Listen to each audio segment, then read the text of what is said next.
few weeks ago, I came across a report by Mintel about the fitness industry specifically, where self-reported motivation for exercise, we had more people exercising for mental and emotional well-being, then physical well-being, and then aesthetics.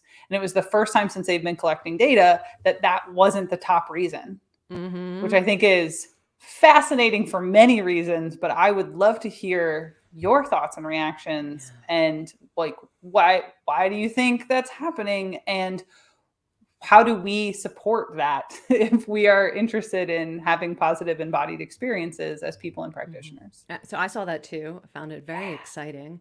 Yeah, I mean, so my first reaction to it was, oh, good. Mine Because too. one of the things we know is that, and by the way, I grew up in the 80s in that like the peak era of exercise for aesthetic. So I totally understand it. I understand why people associate exercise with making your body look good and losing weight. But we also know from the research that when that's your primary focus or motivation, you are much more likely to quit, even if, regardless of whether or not you achieve your physical goals, you're more likely to stop moving.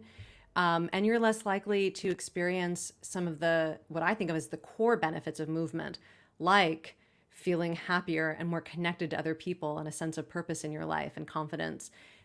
So it's a really good shift. If it's true, if that survey is true, and a lot of people are no longer thinking of exercise as primarily a way to either lose weight or improve their appearance, what that means is there is going to be more people who keep moving. So I think that that's great.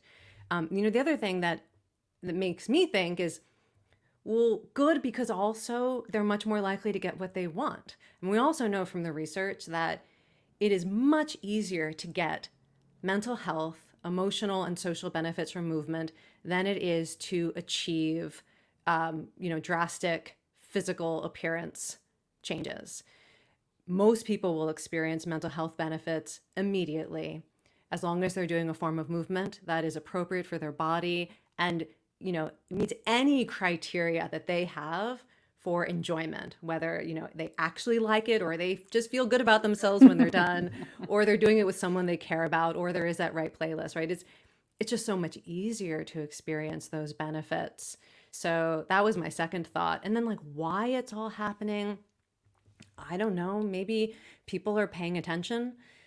I know that, I was part of a study during the initial pandemic where a lot of people were talking about how they felt for the first time that running was really important for their mental health. It was a study that was looking at runners and their experience.